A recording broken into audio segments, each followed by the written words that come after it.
Well, I thought, I'm a Republican. I'm a very good Republican, but I thought Bush was a terrible president. I thought he was a terrible leader. The country had no spirit. And ultimately, he did so badly at the end that we have Obama. That's what we have. I mean, that was a gift from President Bush. I thought Clinton actually You're not a fan of the president? No, I've never been a fan because, look, I am the most militant person there is. I'm a big war guy in terms of I want total defense. I want perhaps an increase in defense spending, okay? But you don't attack the wrong country. Iraq did not knock down the World Trade Center. As it turned out, he did attack the wrong country. And frankly, they used to kill terrorists in Iraq. You could not be a terrorism and last a day in Iraq. Now it's the Harvard, it's the breeding ground for terrorism. I mean, everybody that wants to be a terrorist, they go to Iraq, they go to Afghanistan, they go to the places where we are. The fact is, Bush, I thought, was not good. Clinton was a good president, but it was so marred with this whole Monica thing. I mean, he's a friend of mine. He's a lovely guy. He's a great guy. I really like him, but I thought they treated him very, very harshly, absolutely. And yet he's popular now, more popular than he's ever been. He's more popular. That's because he's a quality guy. He really is. He's a quality guy. And he's a Democrat, but he's a quality guy. He's also a member of my golf club. What is your view of President Obama right now? I think he's a nice man. I think he's in over his head. It's amazing the way he got the job. I respect him for getting the job, but it's amazing the way he got the job. He signed up people on street corners in Chicago. All of a sudden, he's the president of the United States. I mean, he got a hell of a shellacking, as he put it, in the midterms, but his ratings right now, mid-50s, are significantly higher than Ronald Reagan and President Clinton at the same time of their administration. So he's doing pretty well, actually. Well, the fact is he is doing well, and the Republicans have let him back into the game because during the lame duck session, I don't know what happened with the Republicans. I don't know who was leading them, but they totally gave him credibility. He was Jimmy Carter, and now he's the Phoenix. But is this a problem? Who is leading the Republicans, and who should be? I don't think there is a leader right now of the candidates. Romney, I guess, would be somebody that people are thinking about, but it's not resonating. Sarah Palin is somebody that I happen to like. I just don't think she can win the election, and a lot of people agree. She can win the primary, perhaps, but she can't win the election. I can tell you, Obama is dying to run against Sarah Palin, and you can't do that again as a Republican Party. You can't put somebody like in Delaware, Christine O'Donnell, where she goes in and she beats somebody that would have won by 15 points. She beats him in the primary, and then she gets killed in the election. Is this precisely why you're so tempted to run? Well, I am tempted to run, but I think the primary reason I'm tempted, I guess, yes, I think I could win. Otherwise, I wouldn't do it. I'm not doing it to come in fourth place and really do a great job as a businessman. You know, in theory, I shouldn't be able to win because they've always said somebody with great accomplishment, somebody who's done many, many deals. I've done hundreds and hundreds of deals, and I've beaten a lot of people. I mean, I'm not saying it bragging. I beat a lot of people. And those guys are not nice guys, and I have lots of enemies and lots of different things. And I've always heard where people like me cannot win because there's too many enemies.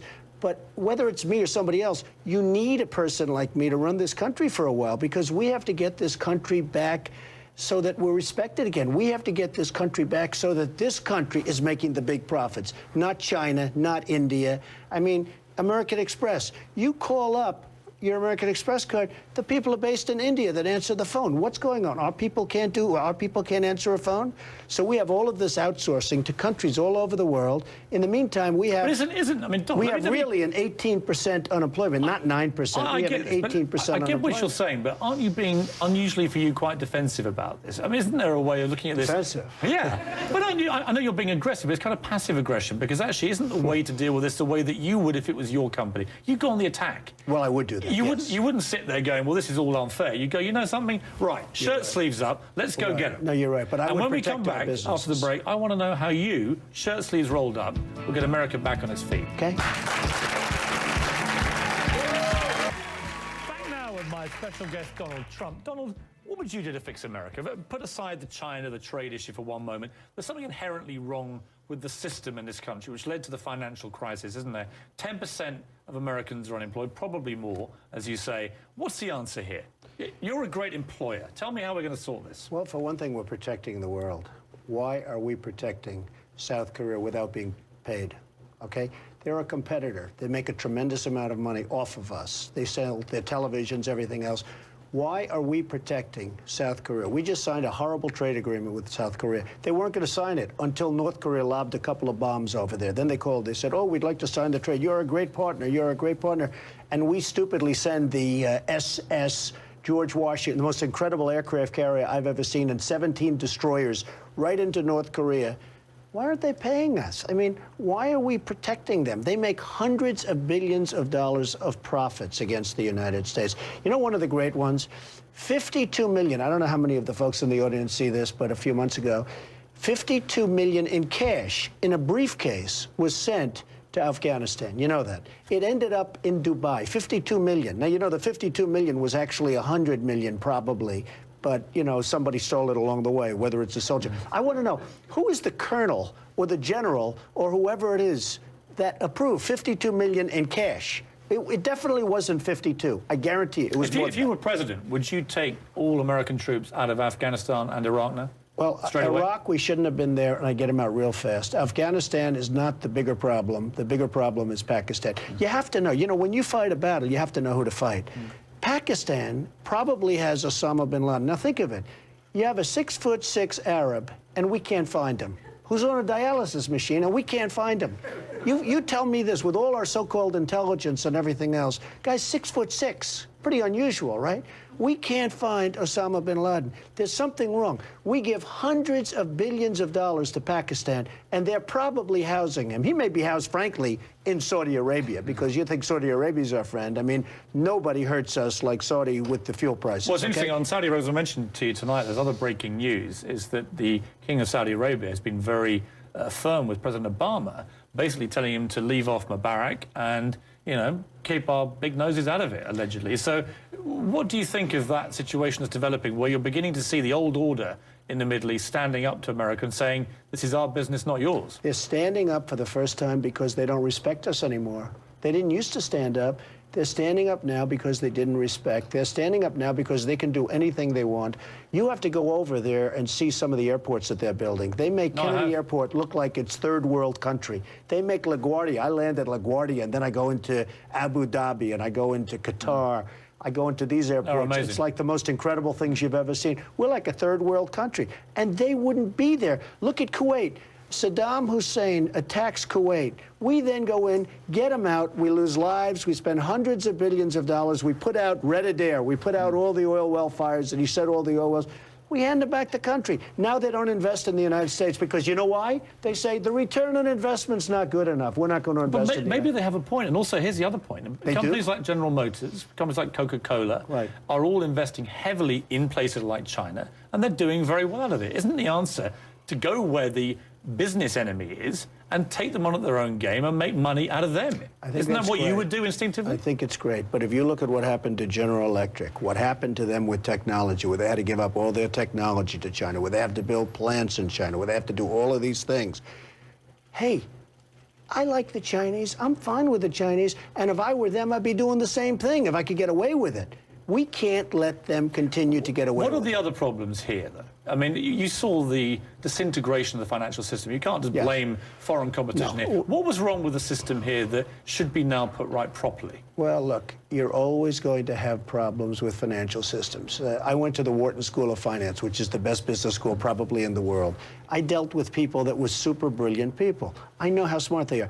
Regulations, I mean, these people don't know what a regulation is, and they find ways around them. You have really smart guys writing regulations, but you have smarter guys figuring out how to beat the regulations. The same bankers that got us into the mess now be allowed, in regulation way, to be awarding themselves huge bonuses again? Well, I mean, look what happened with Chase today. I mean, they got caught for taking advantage of military and soldiers that are in Afghanistan and Iraq and taking advantage of them. I think it's terrible. What Chase has done, I think, is terrible. And I think what the banks is doing right now, they took all the money, the taxpayer money, and if you go in, if anybody in this audience wants a home loan, you're not going to get it, okay? You're not going to get it. Because they're awarding themselves millions of dollars in bonuses. And one of the things... I think it's scandalous. I think it's terrible. And one of the things, and you know what, I'm saying that, and I really do, I believe it's terrible. They took all of this money to stay solvent. They're taking big bonuses. But here's the bigger problem. The big picture problem is they're not loaning the money. There's millions of empty homes because nobody can go out and get a mortgage. Here's a tweet I want you to respond to. It's a great address, by the way. Kick a Snowflake is, is the tweeter. I like it. As President Trump, who would be the first person you'd say you're fired to? Well, I mean, they want me to say, look, you know, I have had so much. Who do they want you to say? Well, they want me to say Obama. Well, you've already, if you're president, okay? he's already gone. That's it. Yeah. Who's the #1 bad guy right now you would fire in America?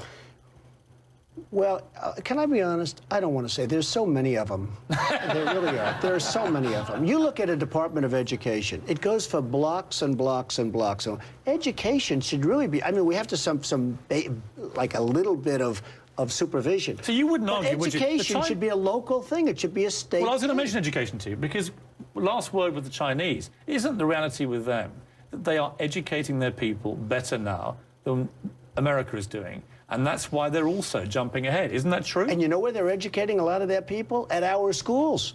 It's the most amazing thing. They come over, they learn, they go to Harvard, they go to Wharton, they go to Yale, they go to the best schools, and then we force them to leave. Okay.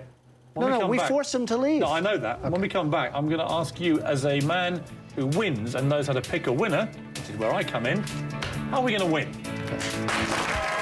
That was, of course, my triumphant moment, winning season 1 of NBC Celebrity Apprentice. Donald, I mean, it was quite terrifying and arduous and all that kind of thing. But at the end, I realised why you're such a winner, because you picked the right guy. Well, I know that you're being cute, but the fact is I did pick the right guy. And Trace was fantastic, and many other people in that group were fantastic. And frankly, Trace Atkins is the #1 country singer right now. And when he went on the show, I was complaining. Who the hell ever heard of him? Nobody heard of him. You know that. Yeah. So Trace is not complaining either. What does it take in general? I read your books before I competed in your show to try and get inside your brain. And I love the one called Think Big and Kick Ass, because it kind of summed up, I think, the Trump philosophy, isn't it? Which is, don't go micro on these things. Think big and you can win. Is that your steely philosophy? Well, not everybody can think big. I mean, you have home builders that build one home. They're not going to build big developments, and they do a great service to the community. You have people that do small jobs, and they do a great service. Not everybody can think big. If everybody thought big, it would be a pretty crowded world out there. It wouldn't be very pleasant. But I think that you should, within reason, think as big as you can. And, you know, it was very, very interesting with that book. That book did very well. My books all go to #1 or do really well as bestsellers. But I have to tell you, that book, because of the kick-ass, didn't do quite as well, because a lot of parents, it was around Christmas time, and a lot of parents couldn't buy it for their child because they didn't like the title. It's really true. I said, why isn't that book selling like everything else? But they really had a problem, you know, giving a 7-year-old kid a book with that title. Here's a really interesting aspect to your character. You've never had a drop of alcohol in your life, have you? That's right. Never. I mean, I found that amazing when I discovered that fact well, about you. for me, it was very easy. I mean, You've never touched a drug? No, I've never had drugs. You've never smoked cigarettes? I've never had cigarettes. And you don't even drink coffee, do you? And I don't drink coffee. I mean, it's amazing. Well, yeah, and I have other problems, I guess. But Well, we're going to come to the women in a moment. I didn't necessarily mean that. Women are your vice, right? No, I just respect women. I find women very beautiful. I think women are great. I have a fantastic wife, Melania. I'm going to come back to the women, because I want to focus more on this discipline and where you get it from. You told me once a very interesting story about you had an older brother who was an alcoholic, and he died of alcoholism, and he told you before he died, don't drink and don't smoke. Well, I had an older brother named Fred, who was a great guy, a handsome guy, the most handsome guy that you've ever seen. He had everything going, but he loved flying airplanes, and he actually was a pilot. He was a professional pilot. And somewhere along the line, I think it was in college, he started drinking, and he got worse and worse. And he also smoked a lot. And he would tell me, and he was quite a bit older than me, about 10 years older, he'd say, don't ever smoke, don't ever drink. Don't ever smoke, don't ever drink. And I say that to my kids now. No drinking, no drugs, no alcohol. I also say, and no tattoos, because I think tattoos are horrible. I see this tattoo phrase that's going on. And do they it's horrible. Do they all follow your lead, as you did? I think, well, so far my kids have been following my lead, but, you know, I drive them crazy. They say, Dad, will you stop? But anyway, so I had this great brother who had everything going, but he became an alcoholic. He smoked a lot, but forget the smoking. He became an alcoholic. And ultimately, he died. It was amazing genes that he lasted as long as he did, but he was a very severe alcoholic. He was an amazing guy. And you know, he was, in a certain way, my father was a great teacher, but he was one of my great teachers, if not my best. But he got me not to smoke, not to drink. And, you know, it's very interesting. I went to college, and I had a friend who hated the taste of scotch, just hated it. He said, Donald, I'm working so hard to develop a taste for scotch. I said, listen, you're lucky, just don't have it. He said, no, I want to do it at social. He's now today a very bad alcoholic. And scotch is his Even vice. though you hated the taste to start with? He hated the taste. What do you feel? To develop a taste. So I say to people, don't drink. You know, it's so easy. You say, oh, it must be hard. It's not hard. If you don't drink, when you it's see real people easy. at business dinners, I go to quite a few of them as you do, and by midnight they're rolling out drunk, and they're senior business people. What do you think of that? Well, you know, there's a banker, and obviously I'm not going to mention names, nor am I going to mention names of the congressmen, all of whom I know. Okay? Boy, would that be good. I see his eyes lighting up when I say that. But I won't mention. I've still got 20 minutes. With me, it goes to the grave. But I'll never forget a very respected banker, highly respected, and he was making a speech at the Waldorf Astoria, and he was very tipsy, very, you know, and shortly thereafter, he was just totally stone-cold drunk. There were probably 2,000 people, 1,500 people at this dinner, and it was a very big event, and we carried him out on his back. And I never felt the same way about him. I see him today, and I just don't feel the same way. We carried him out. He was stone-cold drunk in a big dinner, and I didn't even know he drank. But we carried him out, literally on his back. And is he still a senior banker?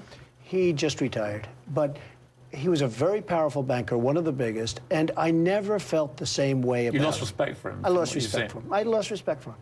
When we come back, I'm going to talk to you about your own great area of expertise, the female form. Oh, wow.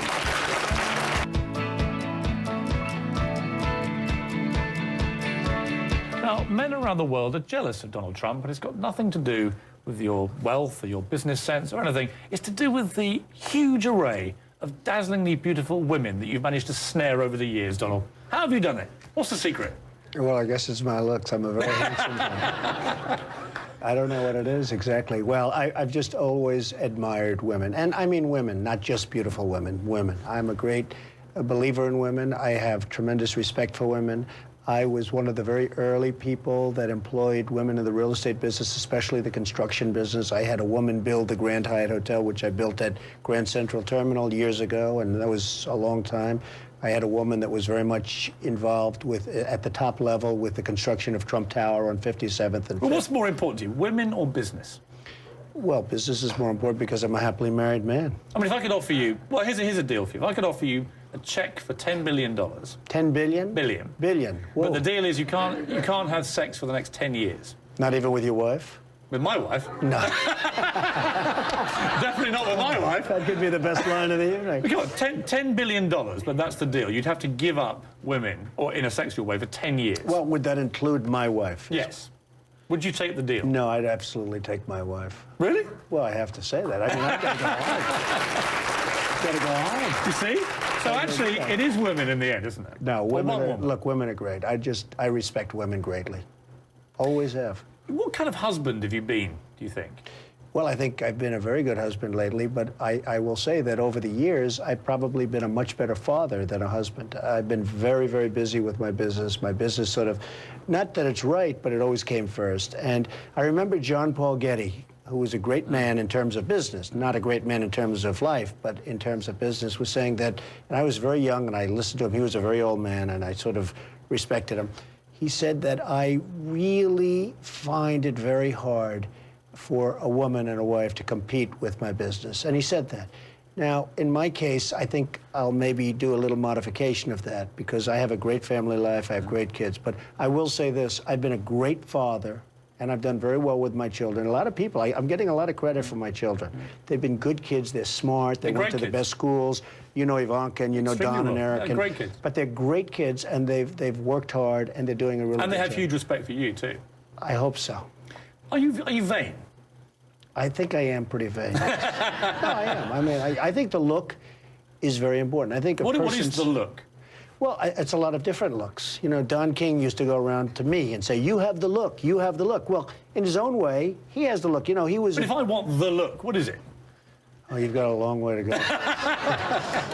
No, you've got the look. I mean, you've got the look. Look, who knows what it is. I'm not just talking about Cary Grant. Look, we don't have Cary Grant today. He was so great, right? We don't have that. But George Clooney is there's something. George Clooney, great-looking guy. I mean, it's not just about that. Like, for instance, I mentioned Don King. They tried to imitate him or tried to do something with him in a movie with a replacement. It didn't work. It would be journalistically remiss of me not to mention one of your great attributes, I think, which is your hair. Right, and it is my hair. You know that. Well, okay? I know, because I've tested it. You've actually tested it. He actually walked up and fooled me. I did. Which I'll do right now. So it's all real. It's my real, But it's probably the most famous hair in America, isn't it? Well, I guess it is, and, you know, I can tell you, NBC certainly wouldn't want me. Somebody said, why don't you just give yourself a crew cut or shave it or something, make it like... And I've been combing it like this. You know, it's very interesting. I saw some of your pictures, not that one, but I saw some of your pictures from an earlier day, and it was very similar. So it is my hair, and I'll have friends. I had a friend come up to my office recently. I hadn't seen him since high school. I said, wait till you see this guy. This is the greatest looking guy. He did better with the girls than anybody. He was fantastic. He walks up to my office. He weighed 100 pounds too much. He was bald as a blat. He had, you have no idea, big glasses and a cigar.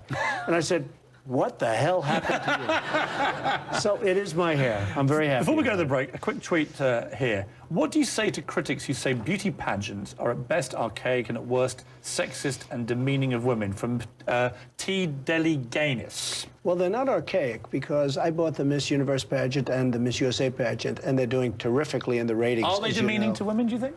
I don't think so. I think just the opposite. I mean, there's a certain group of women, maybe it doesn't play as well in New York, but I can tell you, you go to Alabama, you go to Texas, you go to places, it's the hottest thing there is. You go throughout the world, Asia, South America, forget it. In Venezuela, in Colombia, they closed down the country to have the Miss Colombia or to have the Miss Universe pageant. The Miss Universe pageant is one of the largest grossing pageants in the world. Not pageants, television shows, anywhere in the world. It gets tremendous ratings worldwide. And it's really good and really good for the girls. And, you know, these are tremendous people. A lot of these young women are tremendous people. Well, we're talking of tremendous people. I'm going to come back after the final break and talk about Ivanka and the rest of your family, and also about your impending new career as a grandfather. Ooh, okay.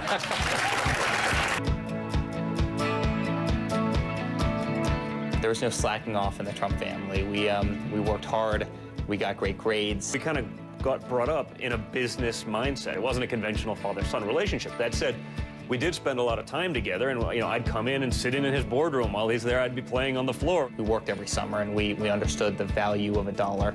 My father, and rightly, really exalts my grandfather. My grandfather was very involved and kind of looking over his shoulder as he was getting his start here in New York. And I think there was a real great mutual respect, both from a father-son relationship, but also as peers and business people. The lessons that he taught him, the elements of hard work, the characteristics of what it means to be a great builder.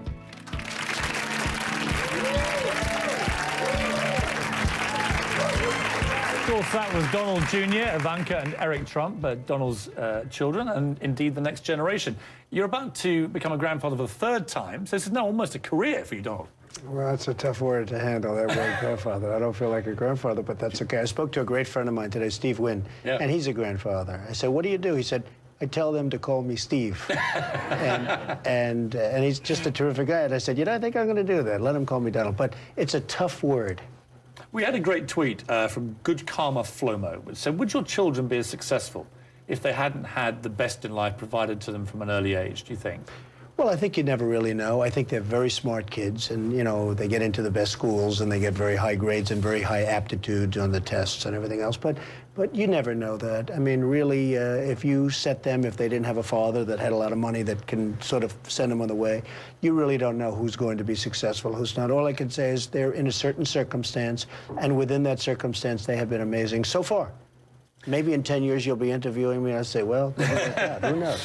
How tough a dad are you, do you think? Pretty tough. I think that I want them to appreciate the value of the dollar. I want them to appreciate life. They have great respect for people, all people, not just successful people. And I want them to respect people. And I've always been there. You know, It's a very fragile life, Piers. You're doing something, I'm doing something. It's all very fragile. I want them to respect all people. If one of, it'd have to be Ivanka in your case, had gone off the rails like Lindsay Lohan has gone off the rails, how would you deal with that? Well, it's a very tough thing. I know Lindsay's mother and father, and, you know, they get terrible press, but I don't think they're bad people. I think they're devastated over what's going on with Lindsay. And as you know, Lindsay wanted to be on the Celebrity Apprentice, and we couldn't take her because of her difficulties. I mean, I want to take her. She'd be great, but we just couldn't do it. I just want to see her get straightened out. I know her. She's a really nice kid, but she's got problems between drugs, alcohol, and other things. She's got some big problems, and she's got to solve them. Rosie O'Donnell, talking of problems, was being quite complimentary about you today. Was suggesting that maybe the ice is beginning to melt. Wow, that's a big statement. Wow, wow, wow. Are you ready to offer a peace offering? You ready to put it behind you? Well, I heard she had some very nice things to say. I was Come on, shocked. Donald. Now's the time. No, I was shocked. Make it up. Say something nice about it. just Force don't yourself. know. I have to read what she had to say, okay? Are you ever going to retire? No, it's funny. Real estate people never retire. They just don't. Everyone in my business, you know, I used to be the youngest in the business. I was pretty good right from the beginning. I really did a good job. The convention center, the Grand Hyatt Hotel, lots of jobs, big jobs at a very early age, a very young age. And I'd watch these guys, and they were in their 70s, 80s, 90s, Harry Helmsley. They were all much older people. And they never retire. Real estate people love what they do, you know. And I think, you know what it is? We build beautiful buildings, and that makes up for the fact that the face is starting to fall. That's great. Very good. Thank you. Thank you.